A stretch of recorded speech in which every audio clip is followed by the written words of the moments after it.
I'm gonna chase it, and I'm gonna chase it. I know we can't ignore it, no matter how hard we try. And I'm gonna chase it, and I'm gonna chase it. I know we can't ignore it, no matter how hard we try. Fire in the veins, I fight to gain, breaking all the rules to keep me sane.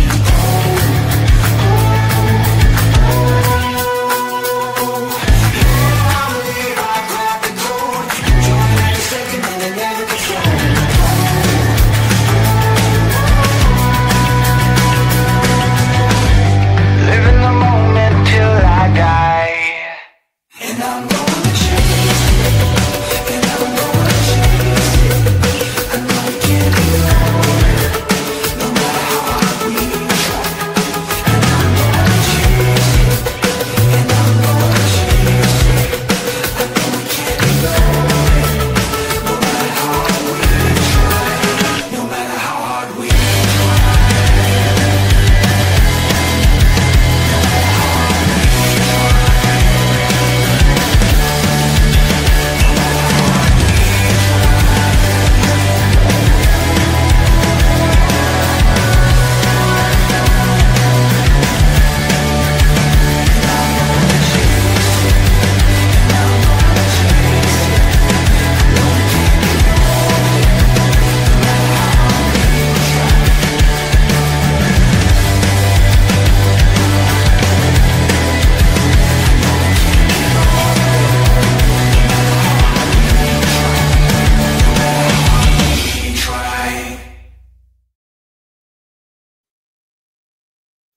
Good afternoon. It's a brand new episode of 4th and 10U. Mike, what is up, sir? It feels like it's been too long.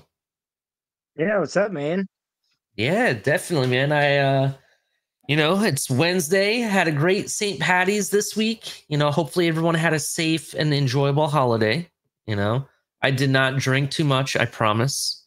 I enjoyed some good Irish food. For people that know me personally, I'm part Irish, right? My mom's main name is Noonan. So, we celebrate. We had good fun. I usually make some homemade corned beef and cabbage, and I have a killer recipe for some soda bread. For people that know, some exciting stuff in college. But before we get into that, what's going on with you, man? What's new? Oh, it's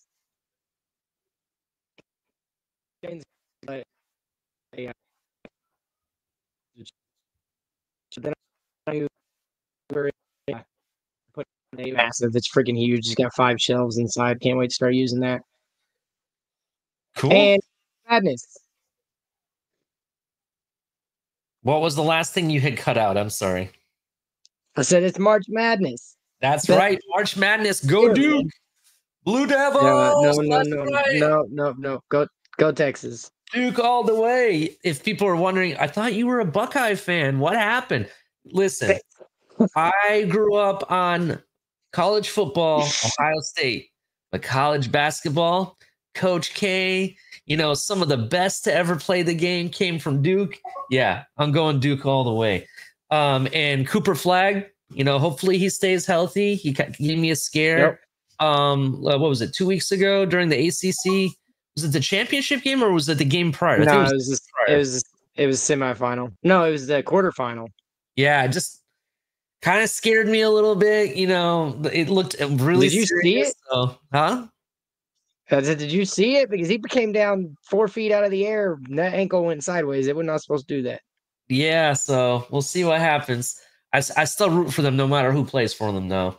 And I know Coach K is not there anymore, but he's a legend. Hey, Buckeyes are trash at basketball, so it's okay. Yeah, I know. They're so bad. In fact, I think there was some news I read somewhere that they got invited to a tournament and they said no. They're like, it's pointless.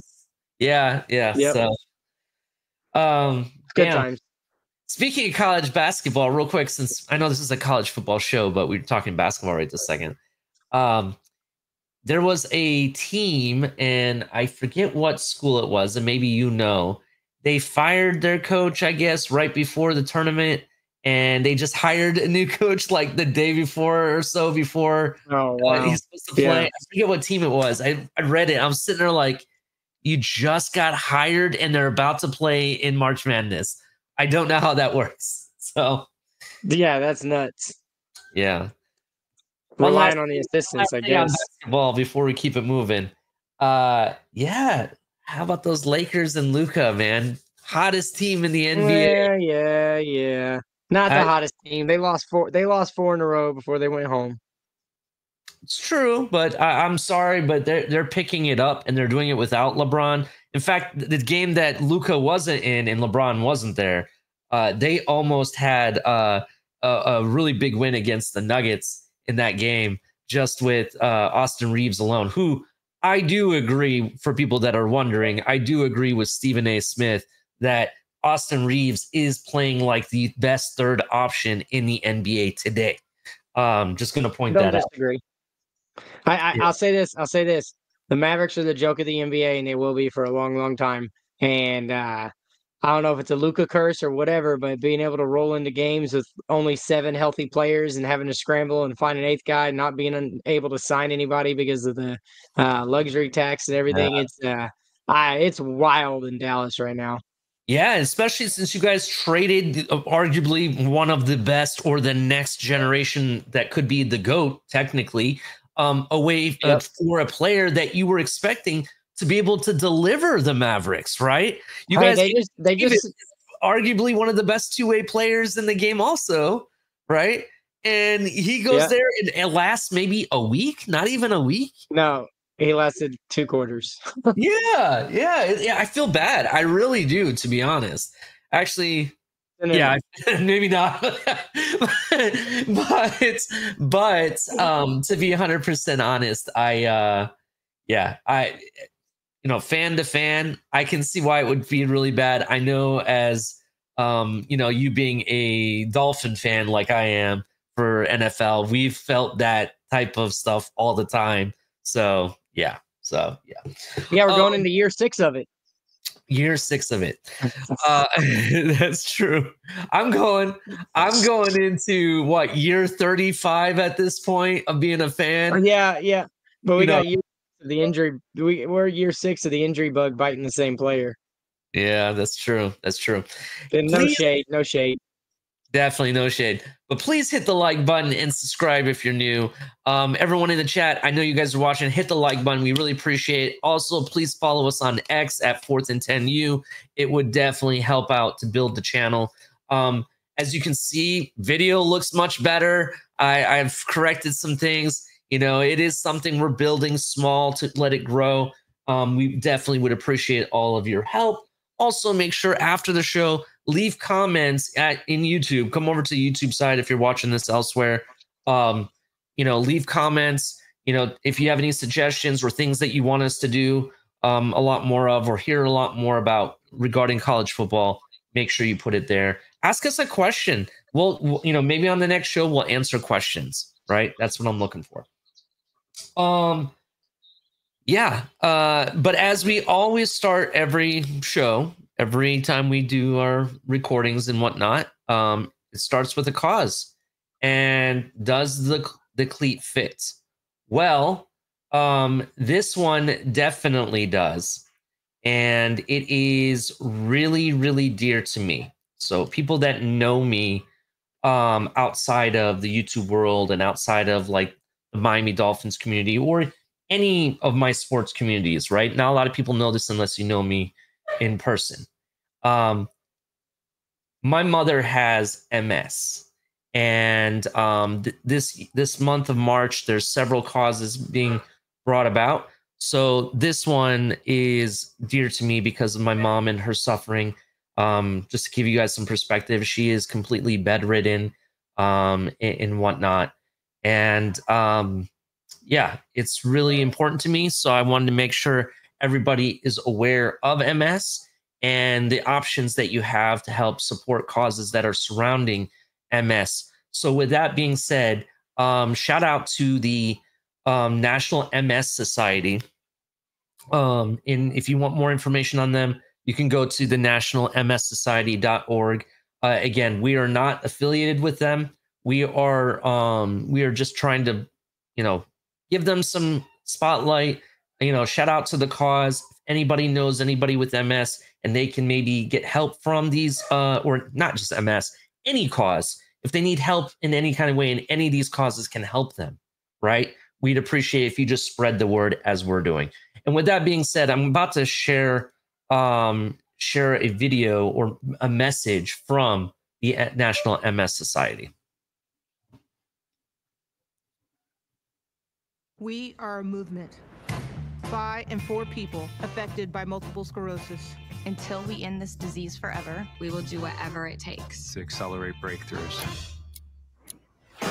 We believe that we are stronger together. That nobody should face MS alone. We will be by your side every step of your journey. From day one. We'll be your partner through the challenges. Sharing ideas and finding solutions. We believe that people live better lives when they are understood and supported. It's hard to hear, but you look so good. When you feel anything but. Or to feel like MS is the only thing people see. We will be there for your loved ones so they can be there for you. We'll shine a light on what it means to live with MS. Till the rest of the world understands. We believe that everyone deserves affordable medications. A doctor who knows MS. And a healthcare system that puts you first. You should never have to choose between paying your bills and getting the care you need. We will make sure your voice is heard loud and clear. We'll be your champion from the halls of Congress to City Hall. We believe that you should be able to plan for the next 10 years. Even the next 10 minutes. Without MS getting in the way. Complex problems take many solutions. Coming together in just the right way. We'll be there to help you piece it all together. We'll work every day so you can get what you want from life. Even while living with this disease. We believe that no one else should have to face the fear and uncertainty of an MS diagnosis. And that those that have MS should get back what they've lost. Curing this disease takes a global effort. We will fund the most promising leads and gather the brightest minds to find a cure as fast as possible. We'll be unrelenting until the very end. We believe that we all have something to contribute. Whether it's time, money, connections, or sheer passion. There is strength in numbers. We're calling on you to join us. Join us. Join us. Find your place in this movement. We need you. We need you. We need you.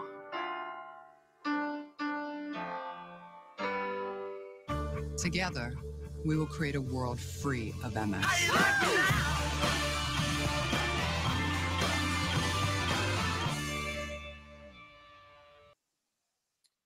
Again, thank you so much for watching that video for me. Make sure that you go to the national, it's actually nationalmssociety.org. And there you can read, more about the National MS Society. Just to kind of give you guys some perspective, the National Multiple Sclerosis Society is the largest MS organization in the world. Over 8.6 million people engage with the society each year. They continue to make progress towards MS cures by breaking down global barriers and bringing all perspectives to the table. They do this by improve, empower, accelerate, and strengthen. They will continue to build upon more than 75 years of progress until achieve a vision of world free of multiple sclerosis. They work tirelessly to improve equitable, affordable access to healthcare. First ever virtual MS activist rally brought more than 5,000 new voices to their efforts, helping make significant headway and influencing legislation at the state and federal levels. They empower people from all communities affected by MS. New programs like New to Pediatric MS broaden their reach to connect with audiences to provide the support, communities, and resources they need. Their research efforts focus on accelerating cures and engaging in global community to pursue the most promising research. They create strong connections with everyone affected by MS. Supporters of our movements, or of their movement, are showing up in powerful ways. again, if you want more information, go to nationalmssociety.org. There you can donate, you can volunteer, learn more about the benefits that they provide and how they can assist you and provide you more access. And there's also a lot more news articles, resources, and everything in regards to MS, what it is, how to manage it, who can benefit, and whatnot. Again, that's nationalmssociety.org. Sorry, that was a mouthful. But wanted to make sure they got their praise. Again, that's a cause that's very dear to me. It's close because I see it every day with family, and not just my mom either. I have other family members too that have MS, and it sucks. It sucks because it affects people different ways.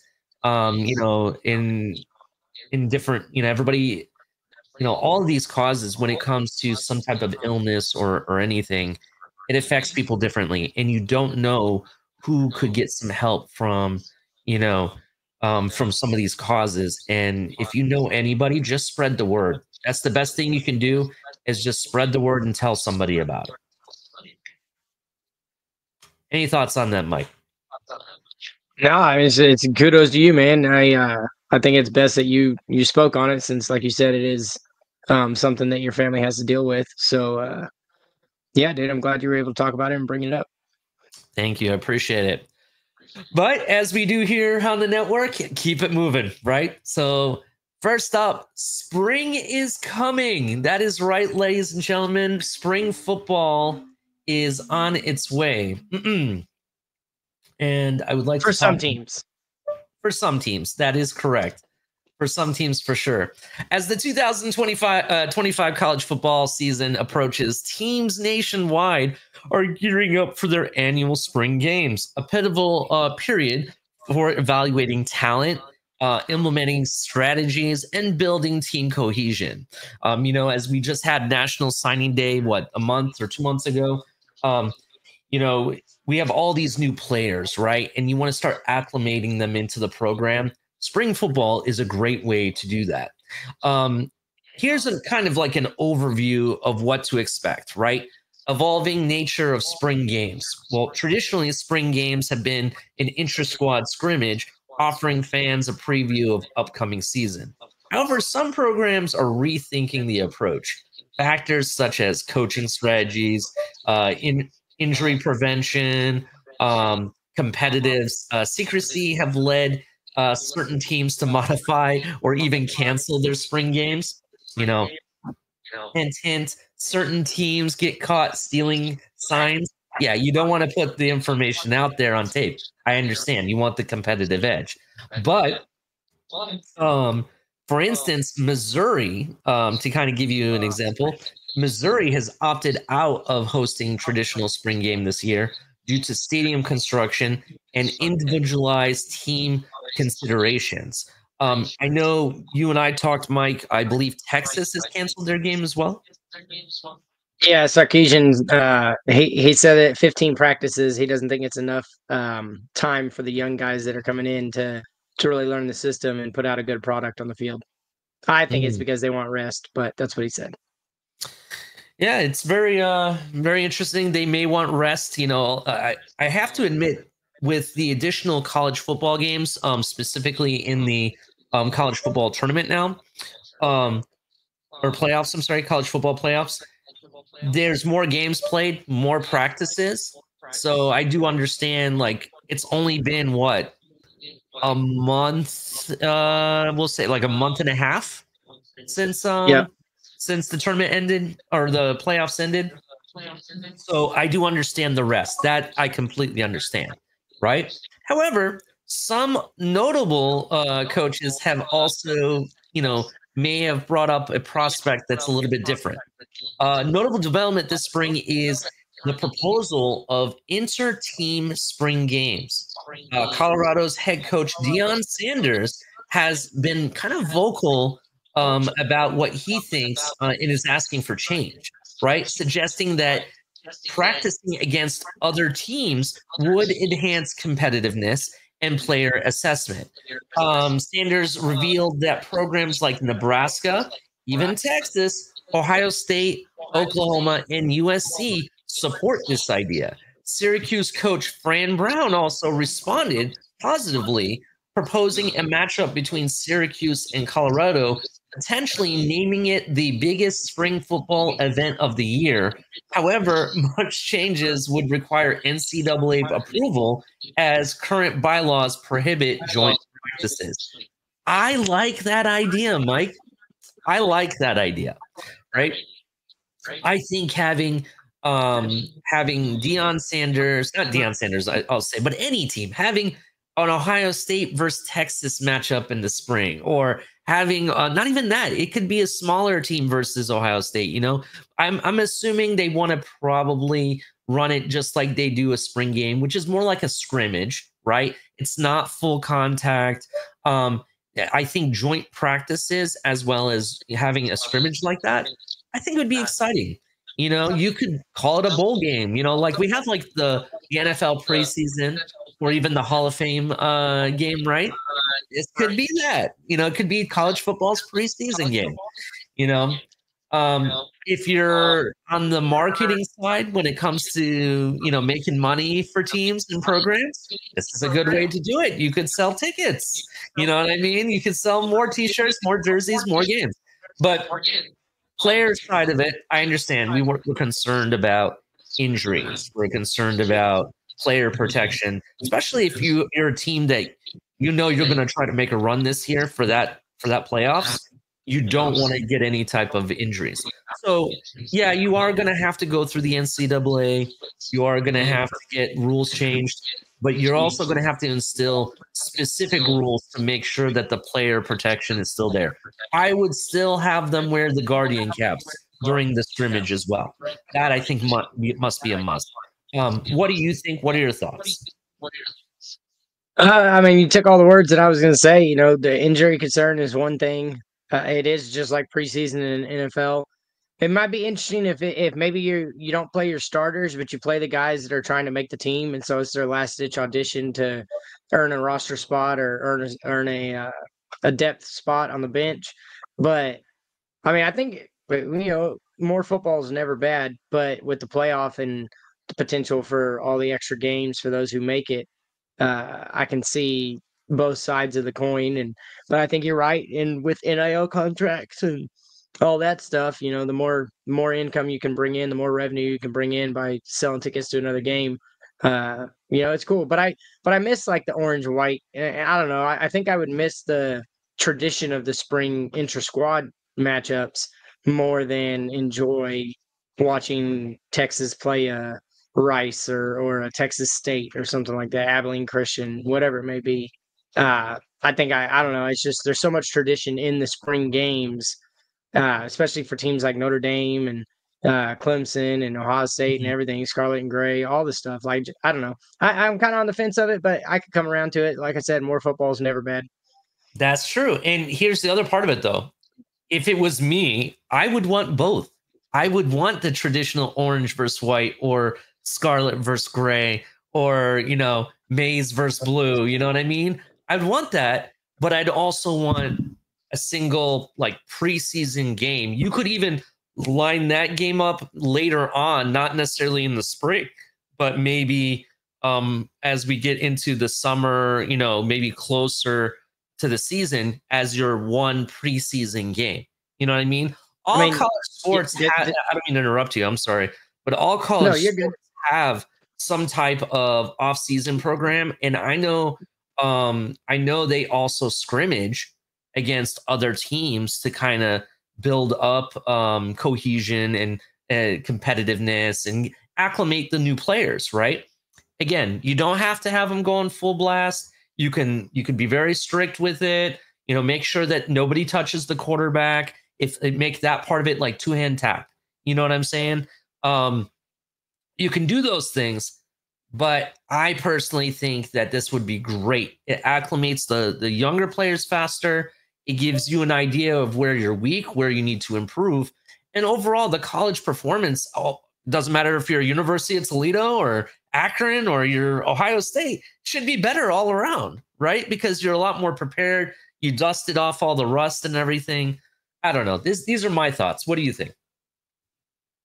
I mean, I don't disagree. A lot of the teams they play these lesser schools during the season anyways. So moving one of those games to the summer and having it not count, maybe it's a way for a smaller school to get on a big stage playing a Power 5 school. I could come around to the idea. I just have to I'd have to wrap my head around it a little bit more.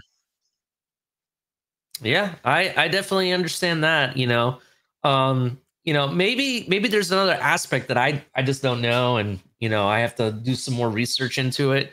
But I support, if they go that route, I support it. If they don't, I still enjoy my Scarlet and Gray match, and I hope that teams like Texas and Notre Dame and all these other schools have their spring football game, because it's not just for me, it's not just another game, it's tradition.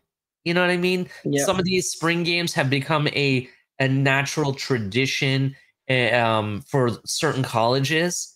It would be like, to me, not having a spring game is like saying that the Army and Navy game can never happen again. That Army Navy game is tradition. That's why they still have that game year in and year out, right? The spring game for Ohio State Buckeye fans like me, like the real fans, I feel like that is like tradition to me. So I understand what you're saying. Go ahead. And it's also like, and yeah, Texas not having a spring game for fans. It's the first time you get to see the new recruits. It's the first time you get to see all the guys that came in, like for Ohio State, saying and it's in Texas. You get to see Arch Manning running the offense after a full off season of running the offense. So it's definitely a shame that some of these schools are canceling their spring game, because I agree, going back to the tradition of it. It's the first, it's your football fix going into the summer. And so, it's after the Super Bowl, it's after the playoff, and it just gets you revved up and ready for August and September to come back around. So I agree, not having a spring game is worse than anything else at this point. Yep, 100%. I would rather have the spring game than nothing at all, to be honest. All right. To bring it back into perspective, just to give you a little bit more information about the spring, innovative proposals, collaborations. We talked about that. We talked about Syracuse saying that, they'll even come, from my understanding, Syracuse's head coach has stated that they'll pay to have the team come to Denver and spend 3 days there. So I'm kind of excited to see if that happens. But some key storylines to watch. Several compelling narratives are unfolding under this year's spring practices. Quarterback competition at Lamar University. 5 quarterbacks are vying for the starting position. Returning players. Yeah, 5 quarterbacks are trying to go for that starting position. Returning players like Jacoby Longino, I apologize if I didn't pronounce that correctly, Aiden McCown, have early advantage due to their familiarity with the system. But new transfers like Mekhi Higgins has impressed coaches with quick adaptation, from what I'm being told. Coaching changes. Virginia Tech's head coach Brent Pry expressed enthusiasm with new strength and conditioning coach Jarrett Ferguson and praised Xavier Abibi. I think that's how you pronounce it. The new inside linebacker coach for his role of developing linebackers Caleb Woodson and Jaden Keller. Defensive strategies focus on teams like Notre Dame is focusing on building depth across the defensive positions.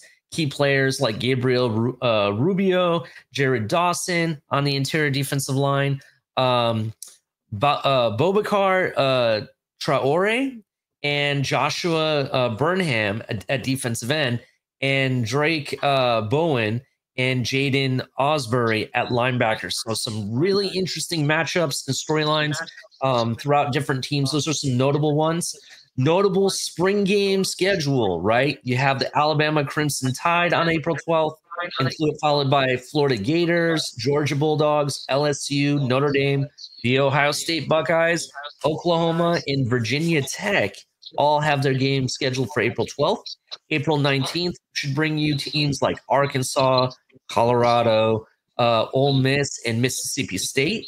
And April 26th, the Oregon Ducks, Penn State, and Nebraska. These games provide fans with early glimpses into their team's progress set for the stage for the upcoming season.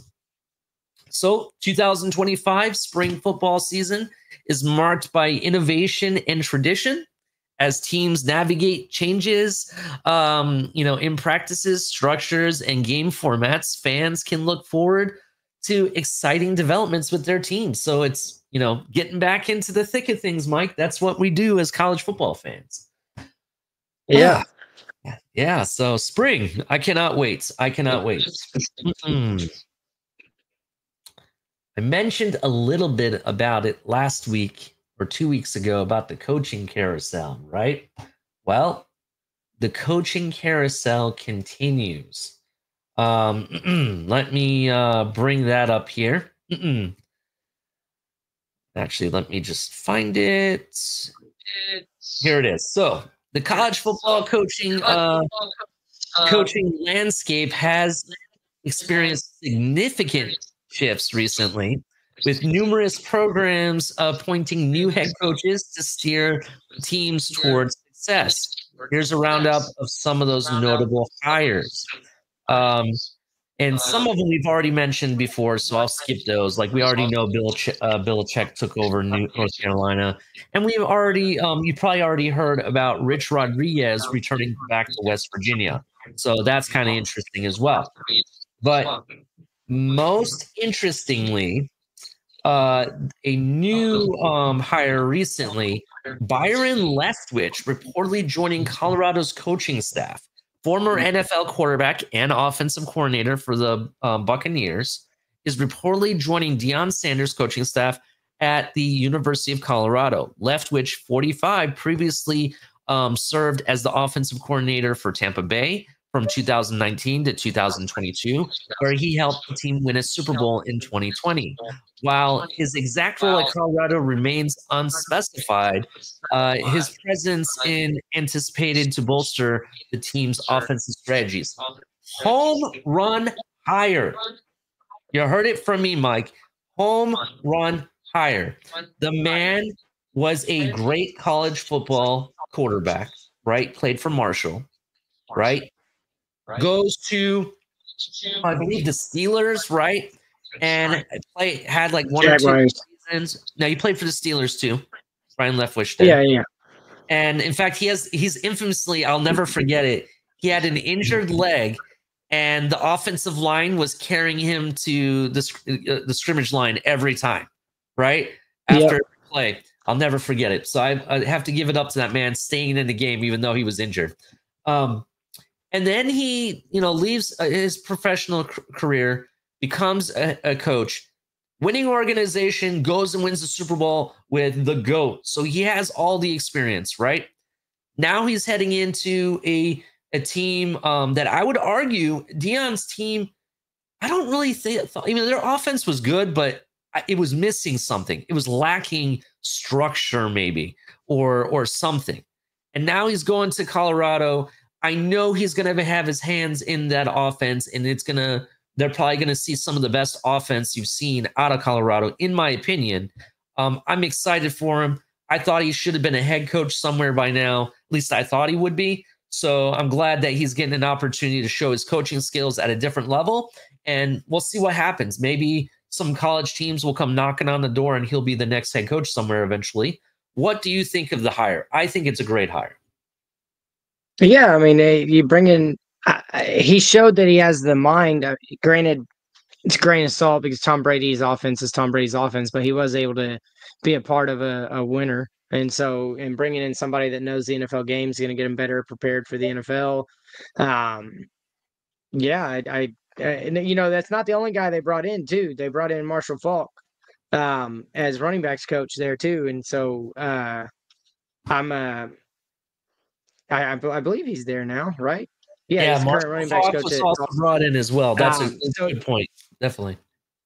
Yeah, and so Deion Sanders, he's doing the right thing. The greatest coaches surround themselves with the best staff, and you're putting together an NFL caliber coaching staff, and Byron Leftwich is definitely going to change that offense. And Marshall Faulk knows everything there is to know about the running back position, both catching ball out of the backfield and running the ball. So, he is setting it up though. Colorado's not gonna have any excuses moving forward. They got to win.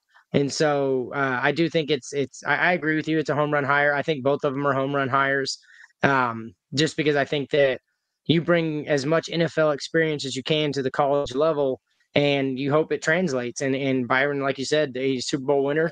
So, yeah, it's going to be interesting to see. Yeah, definitely. I thought that today I saw that and I was like, you know what?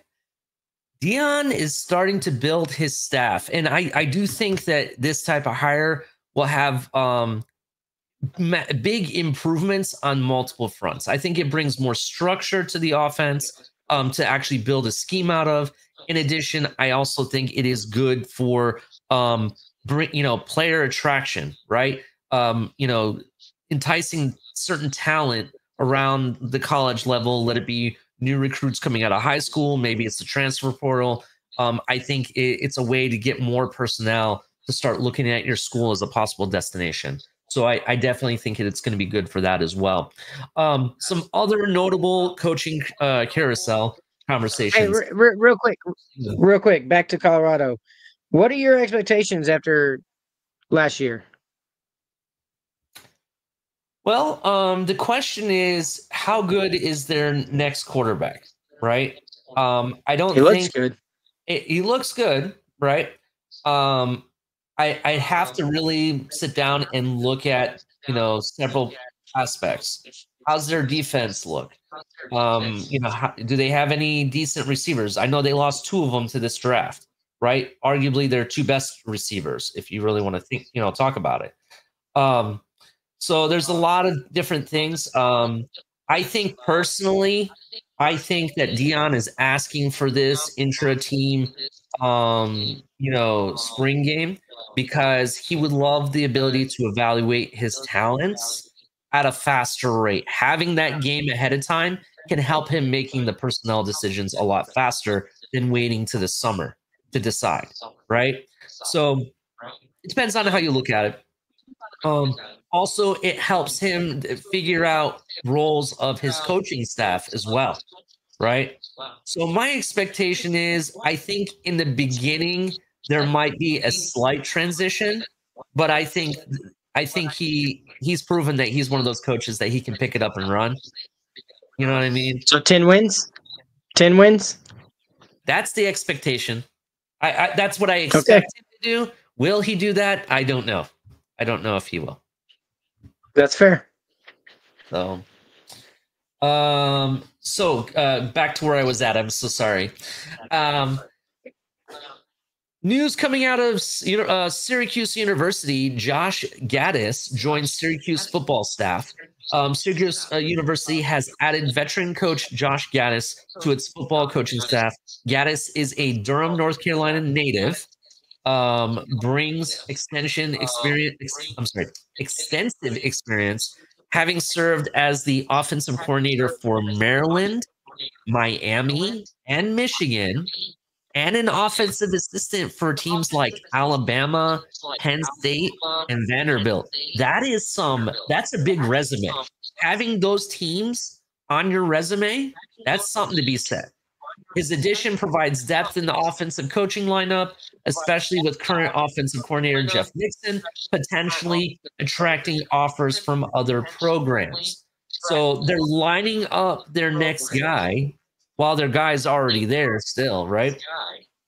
And you're bringing in a guy that has a lot of experience with some big programs. That's actually kind of nice. That's kind of a nice hire too, in my opinion. So I don't know. Any thoughts on University of Syracuse? I mean, it's the University of Syracuse, so no. I'm just saying I don't have any thoughts on it. It's cool. I'm glad they got another coach in, but at the end of the day, they don't really matter to me. Not to be mean to them or anything like that, but I mean, when's the last time Syracuse did anything like noteworthy? You know what I mean? Like they bring in new coaches all the time. Maybe he changes it, maybe not. I don't know. We'll see. But he does have some big SEC experience. He's got experience across the board. So Big Ten, I can't see it hurting them. Vanderbilt, I mean, there's it's just interesting. It's an interesting mix of different schools that he has helped coach. So I thought it was a good hire. Also, in addition, no, I'm not. I'm sorry. Go ahead. I apologize. I was just gonna say I'm not gonna say it's a bad hire. I just, it's Syracuse. I gotcha. Yeah, we'll see what happens there. I mean, Syracuse has been on the up for the past 2 seasons, right? They just had Kyle McCord there, had a hell of a season, helped dice up the University of Miami, the Hurricanes. So I'm very interested to see where they continue to grow that program. So that's why I wanted to bring them to light.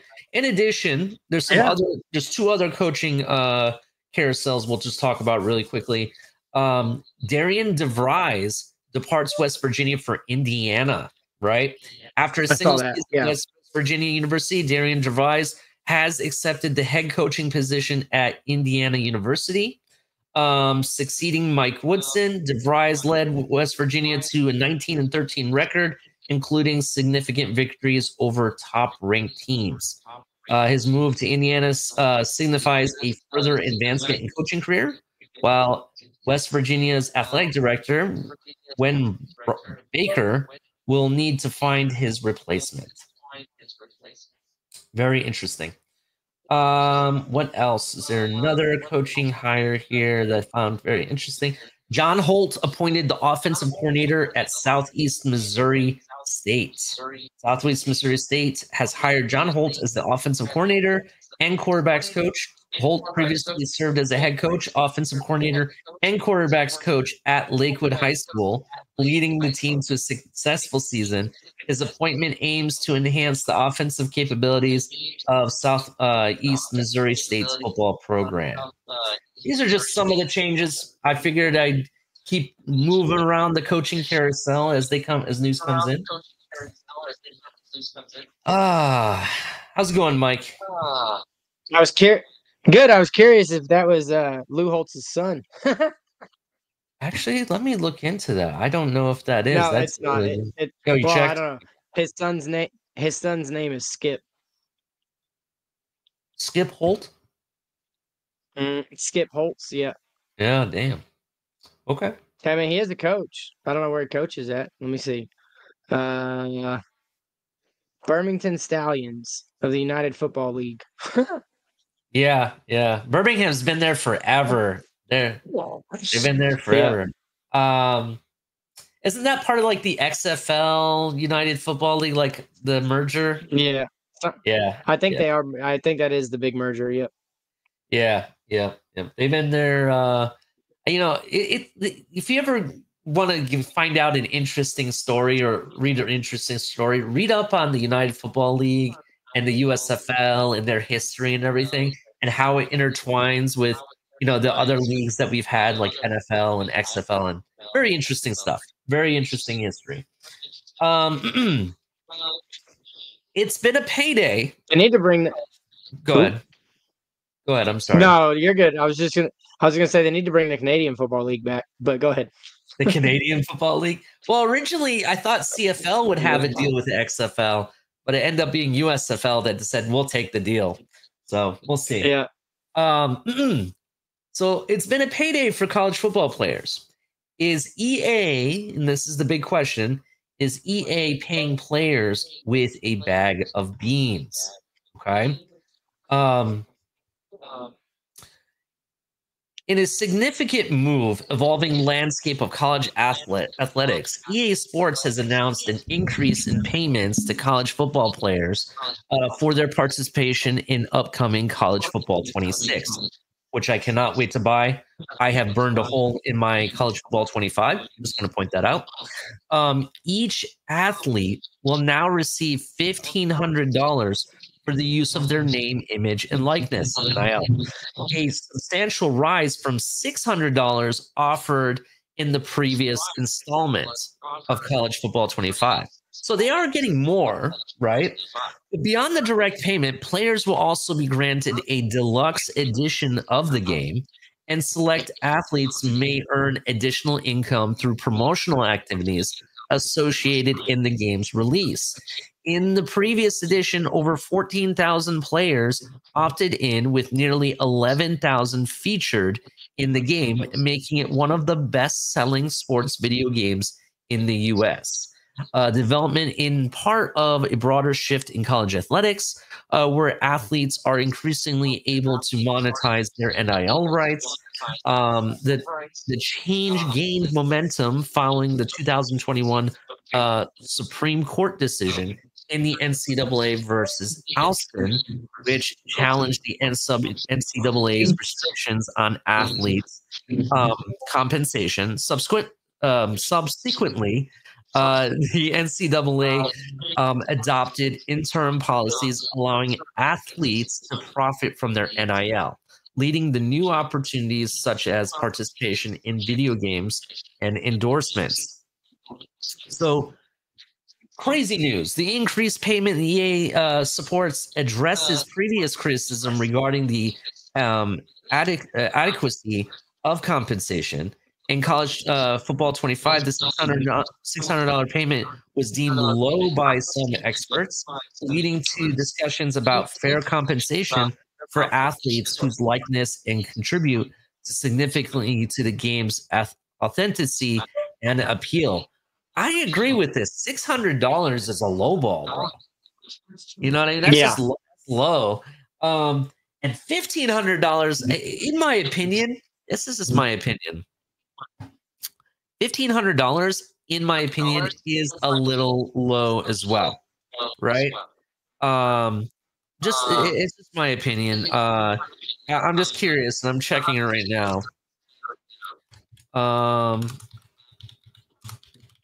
looking at the profit EA has made on college football, the video game itself. It's got to be a good amount.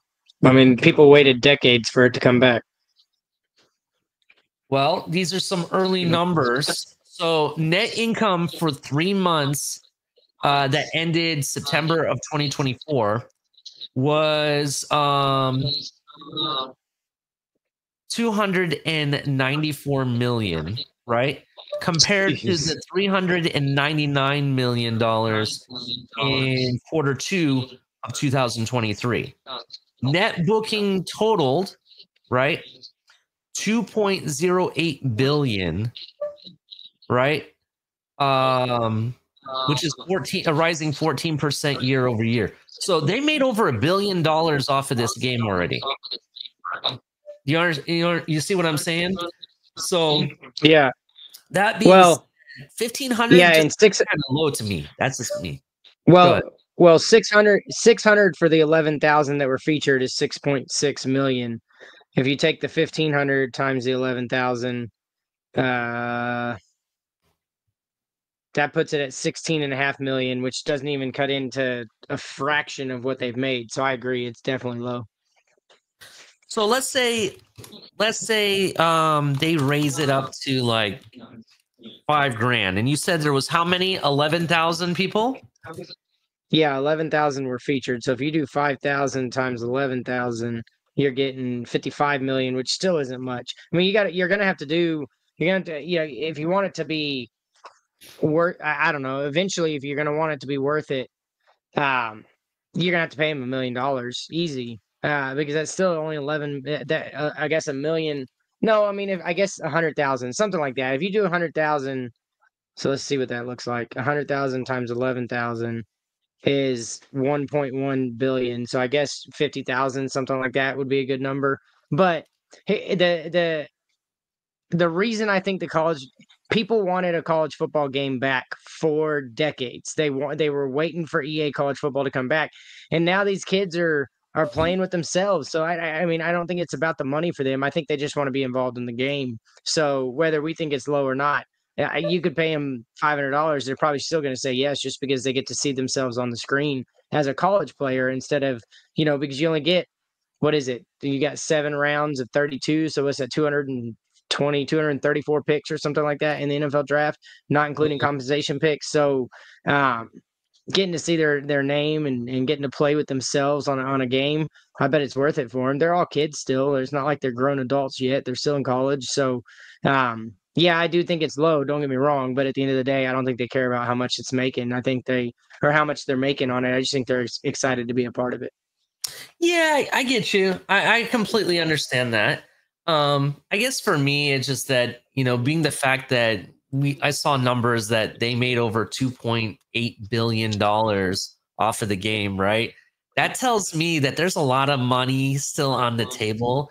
And even if we go to like $5,000 rather than $1,500, right?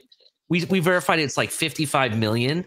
There's still 1.9, actually more than $1.9 million that are still left, or $1 billion. I'm sorry, 1.9 billion that's still left that the higher ups can, split whatever which way. That's why I'm kind of like, we're getting kind of like a bag of beans here. You know what I'm saying? Yeah. So I always try to find ways for, players and stuff to benefit for what they do. You know what I mean? And let's look at it this way, right? They did say some players are going to be used for promotional activities and stuff like that. JJ Smith recently was in, I want to say they went to the Rose Bowl where they did a lot of photo ops and stuff for the new college football 26. Even Ryan Day, coach of Ohio State, went there as well, take photos and whatnot. I think they did say they get a little bit more money for doing those types of events. But if you're like featured, right? And you're like in videos, like when you turn on the game and you see these like little video flashes and stuff of the game, players and stuff, usually they pick specific stars for that, right? If you're in that and you're on the cover, it must be a hell of a lot more than just $1,500. It has to be. That's just for me, because if you really want me to be the face of that game, whatever, it has to be more than that. You mean to tell me, and I'm just going to give you an example. Do you mean to tell me everybody that is on Madden's cover only gets $1,500? You got to be kidding. You know what I mean? No way they only get $1,500. I'm sorry. And here's the thing, though. And if you say, well, you can't compare that game is generational and they make so much more money. Not when college football came out. It got reported in the news that the people that were in charge of the Madden game, right, and the Madden franchise were upset with EA because college football was outselling them at one point. So, oh wow, yeah, they were upset about it. So that being said, that means that they made a lot more money off of college football. You even said it yourself. We've been waiting decades, so this is what happens, right? So I'm just kind of, there's money to be had, man. Take it while you can. So that's what I'm about. She's got a crazy eye. Who? Your dog? Now she looks normal. Her eye, she was. Oh wow. She won't leave me alone. Oh, she's so cute. Yeah, she's cute. All right. Well, that leaves us with the last things to talk about. The bottom line, right? Any last thoughts, man? This is your time. To anything in college football interesting you want to chat about? Hey, I saw something on hang on a second, I gotta pull this up. I saw something on Twitter, and just for the record, or X, sorry. I know we share it and all, but you got to get something else than Ohio State content on there, dude. What? What are you talking about? All I see when I scroll through the X is Ohio State this, Ohio State that. There ain't nothing about Texas on there. You're talking you gotta about start following some Texas stuff. What's the feed? You're talking about? Yeah, the feed. Okay. We just follow everything Ohio State. Just to be clear, the feed is different than what people actually see when they click on our profile. Okay. I know. Just so you're aware. No, I'm talking about for me, for my benefit. I did follow a lot of Texas people. You need to call up your Texas brothers and put out more content so your feed start showing stuff. Because I followed everybody I possibly could in the SEC and other things. It just happens that the best team in all of the land puts out the most content. What can I tell you? Yeah. Hang on. There was a Texas player, I guess, that was seen at the Ohio State practice facility. You know what I'm talking about? Oh, I heard something vaguely about I'm it. trying to remember his name.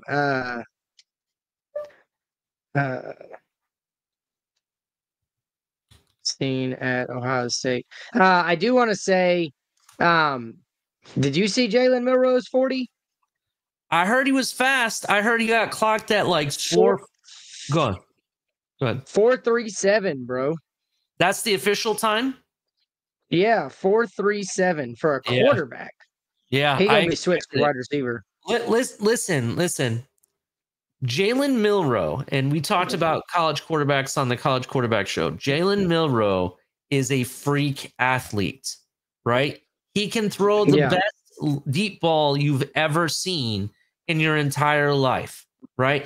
And it will land beautifully in the receiver's hand, running in stride, no problem, right? He throws the best deep ball with the best of them.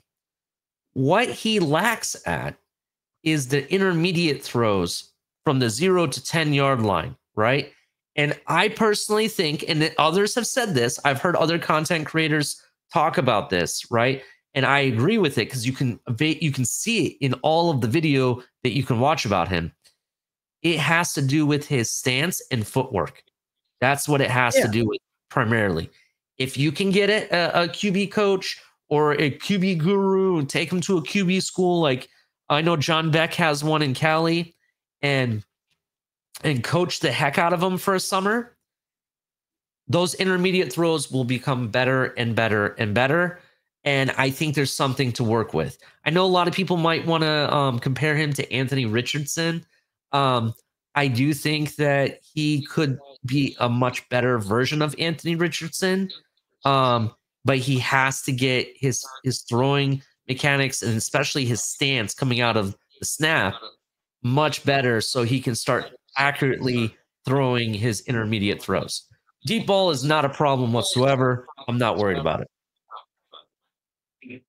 I thought I saw something that a team just met with him. Let me see who it was. They're talking about maybe taking him at 21, which would put 4, possibly 5 quarterbacks in the first round. Who has 21? He just recently sat down with the Pittsburgh Steelers. Met with Mike Tomlin and the owners and everything, so that would be interesting. I don't know. I think he gets moved positions. I think, Terrell Pryor, how he was a decent quarterback for a year, and then the next year he was a Pro Bowl caliber wide receiver. I think that's what you could see from Milroe. The guy has, like you said, he's an incredible athlete. But I was shocked at a 4.37 40. That's blazing speed, bro. Yeah, definitely. I agree with that. It's very blazing. I'm kind of thinking because of how fast and his freak athlete abilities that he has, he could be the number 4 quarterback taken off of the board. I'm starting to kind of feel that way. Go, I'm sorry. Yeah. Go ahead. I was just going to say they took Anthony Richardson based on athleticism pretty early. So, yeah, it could happen. I just find it hard to believe that people think he has higher potential than a Will Howard or Jackson Dart or even Tyler Shugg. It would be, I don't know. I would find it would be typical Pittsburgh Steeler draft a guy nobody really was wanting or thought about and turn him into a guy that can play. So I don't know. They're in the dark right now with Aaron Rodgers anyways. So it's going to be interesting. But college football, I got to say, I like how saying, man, that ball pops out of his hand, bro. It's going to be You know, a lot of players think he's going to be. A lot of leaving players think he's going to be the next QB1. And man, y'all got a quarterback room not unlike Texas last year, where we had Quinn Ewers and Arch Manning, and y'all got 2 studs this year too. So it's going to be interesting to see. But I do think Sayin has a little something in his arm that I didn't expect. I mean, that ball, he's got such a damn quick release. Yeah, he definitely does. I definitely agree with that. Julian Sayin, and actually, it's funny you brought that up. Reports out of spring practice have come out that he's much bigger, like he got a growth spurt. And I've seen some video, and I was like, he does look kind of bigger. He ain't quite what's his name? Will Howard big, because Will Howard's a tall man, right? Really tall. You know, you can tell he kind of got some. I don't want to what you want to call it. He kind of reminds me of a Ben Roethlisberger's type of size kind of guy. If you get my drift with that, right? Yep. He's not quite that big, but I will say this though: another quarterback, Julian's at Ohio State, Tavian St. Clair has hit the field running. He's already talking leadership and whatnot. I love what I'm hearing. I keep telling you guys, go watch that guy's tape. He may not be the biggest guy, but I'm going to tell you he has a vision that you can't compare to a lot of quarterbacks. He is a star in the making. Go check him out. His name is Tavian St. Clair. Because at some point, let's say Julian Sayin is the guy, right? Tavian St. Clair is probably going to transfer because he wants to be the guy, and well-deserved. And whatever team gets him or vice versa, both of these quarterbacks, you're not going to want to forget their names. We might end up with an Ohio State versus Texas matchup again, where Tavian St. Clair or Sayin's playing for you guys and you're playing the other guy, right? It could happen.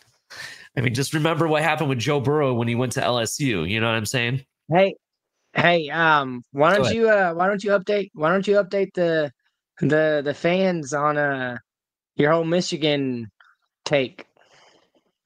That kind of deserves a show of its own. There's tease it. Okay. All right. I'm going to use my words very carefully when I talk about that scandal. Okay. Because there's been some news lately, a lot of news, to be honest. For people that don't know, Michigan, for example, is under investigation by the NCAA for the sign stealing scandal. There was like 137 pages of what the NCAA has found in the allegations against Michigan that Yahoo Sports put out, right? And there was some notable things just to point out there.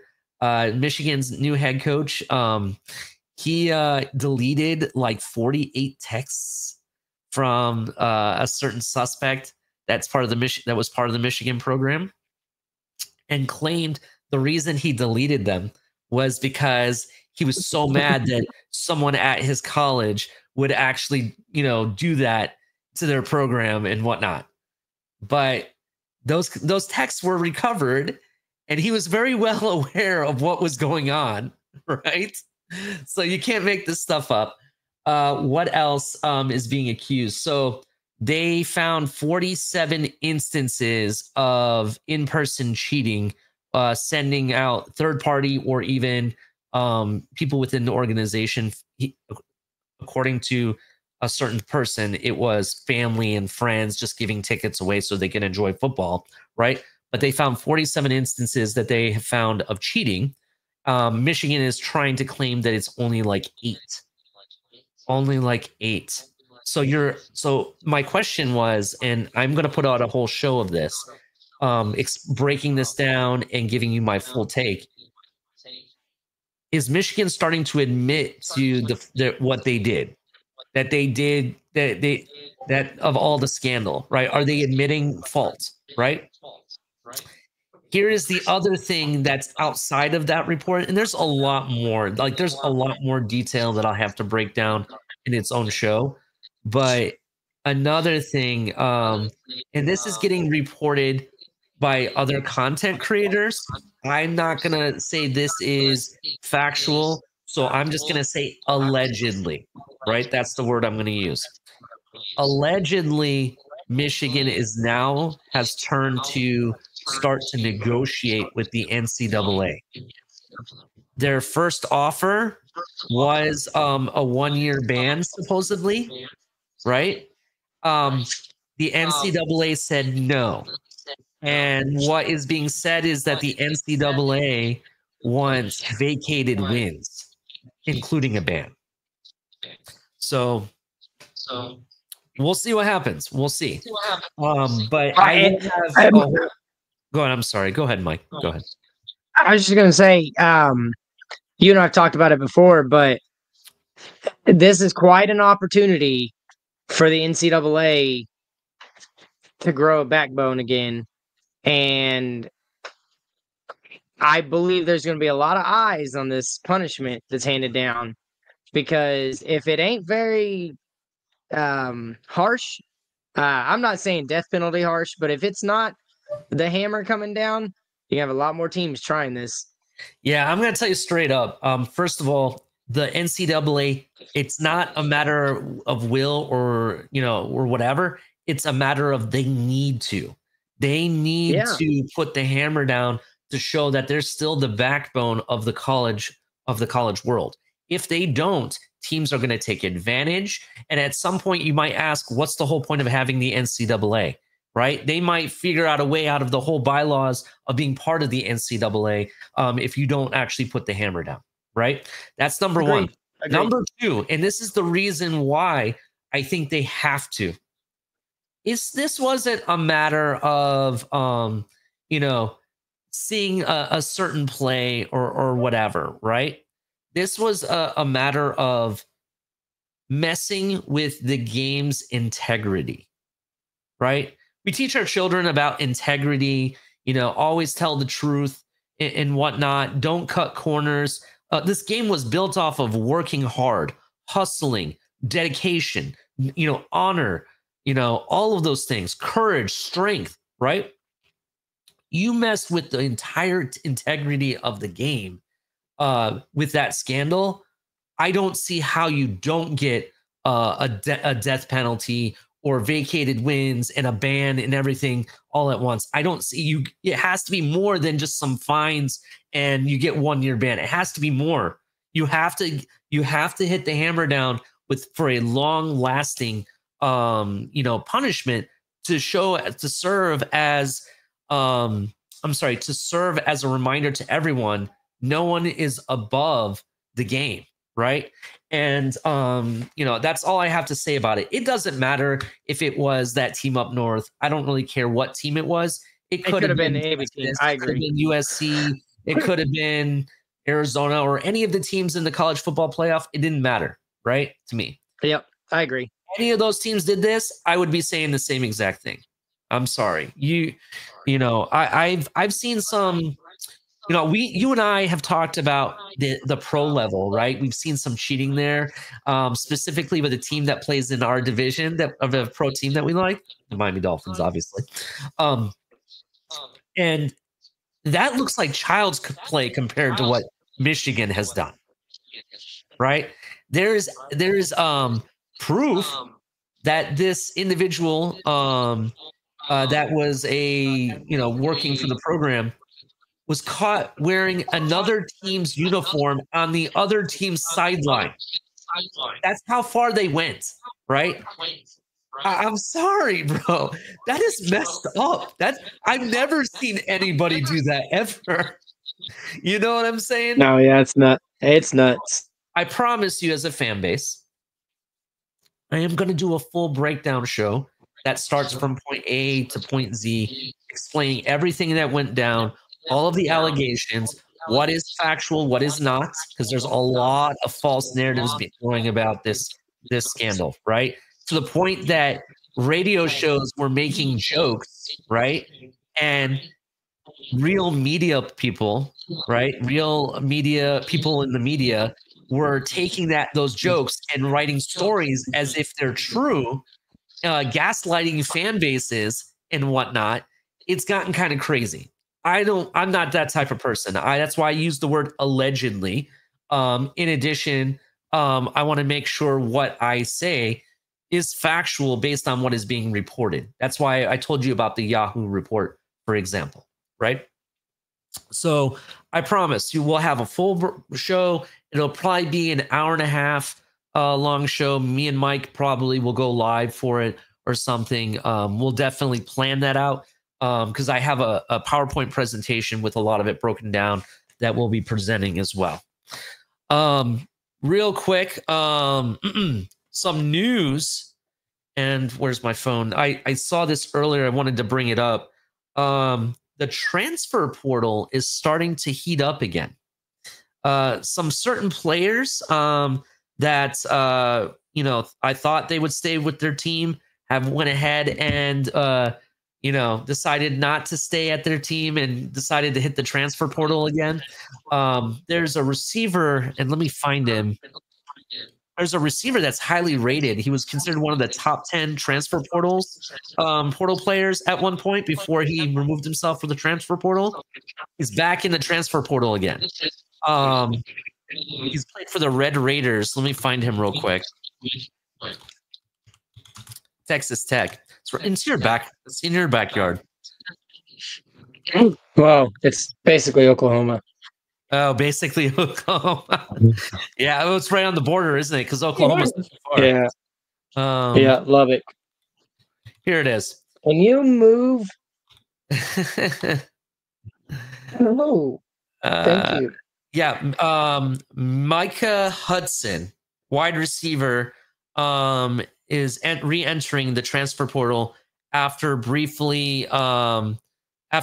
Texas A&M stint. So I guess he went to Texas A&M and decided to re-enter the portal. Actually, I don't think that's the guy I was talking about, though. Hold on. That's a different situation. Let me find him. Where are you? Right here. Where are you? The Red Raiders.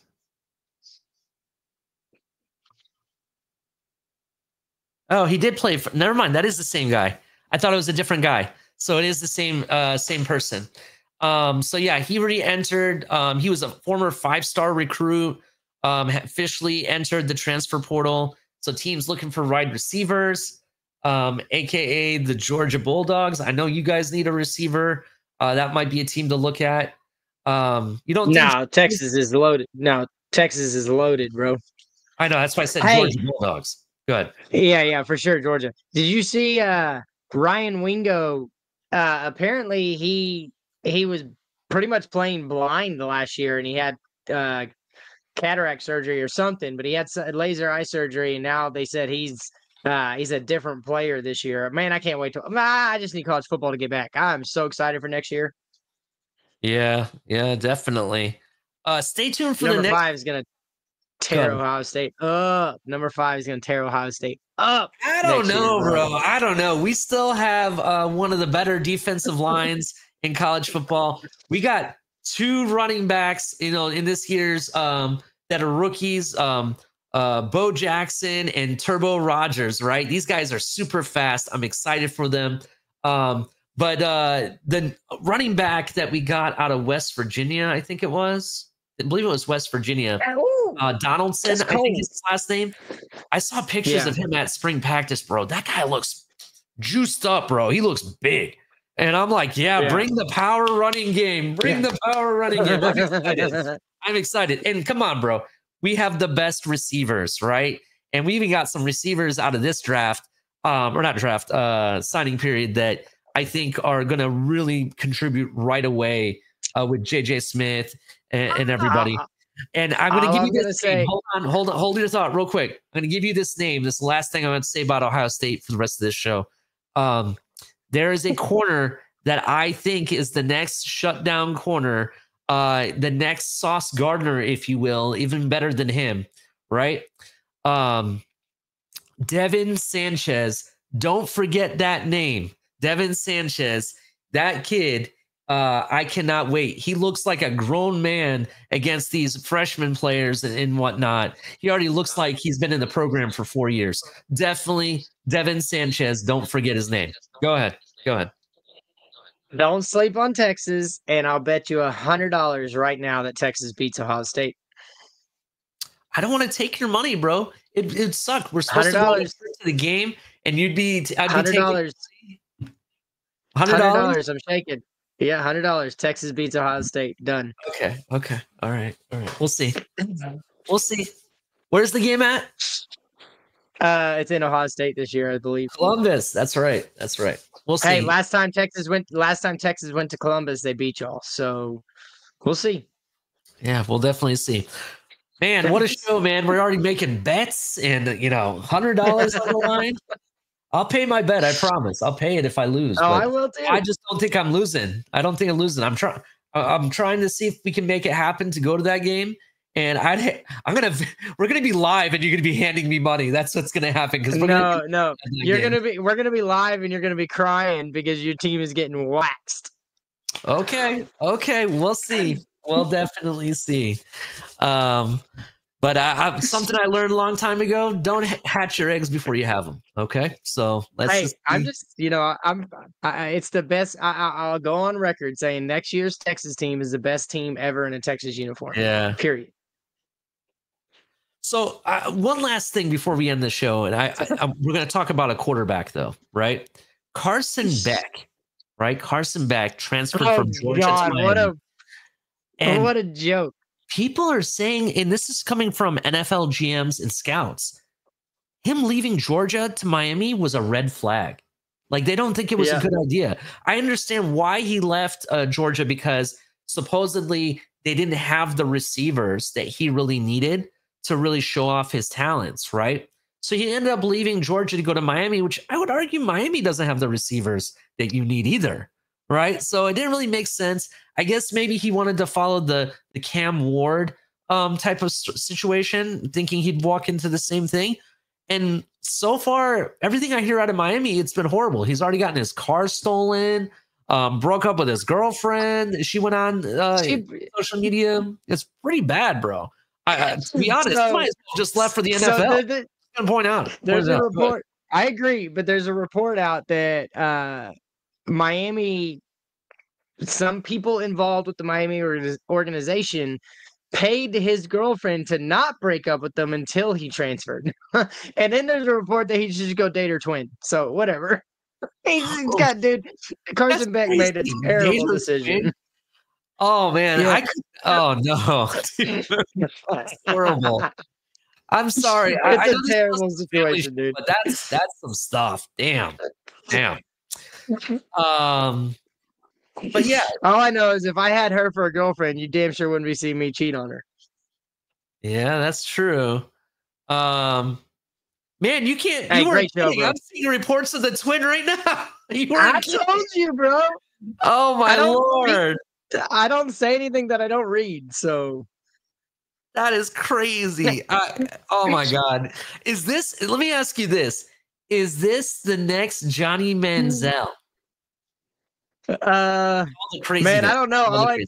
All I know is that kid's mind has got to be messed up now, and I don't think you're gonna see anything similar or even a resemblance of the Carson Beck 2 years ago. Like last year, he was, supposedly he's playing with an elbow all season, but I just think he's the Manti Te'o. Like it's any type of scandal you've seen with a quarterback or a player in the spotlight like Te'o, linebacker. His head's got to be messed up, man. I just find it hard to. I don't know. Maybe football is going to be his escape from it all. We'll see. But I agree with you. I don't know why he left Georgia to go to Miami, especially if it was the wide receivers. Miami. Let's just explain this real quick. So Miami, one, doesn't have the best of receivers, right? They definitely don't have the Georgia Bulldogs defense, right? You want to usually, if you're a new quarterback or you're a quarterback going to a team, you want to go to a team that has a solid defense, right? Who can hold the lead for you when you get them the lead, right? And they don't have a solid. They had a bunch of defensive dysfunction all over the Pop-Tart Bowl, right? Which was a joke in my opinion. Don't even get me started. That'll be another show. We'll talk about Cam Ward as we get closer to the draft and my concerns with him. But that team, they're going through some turnover and some situations. Was that the best option for you?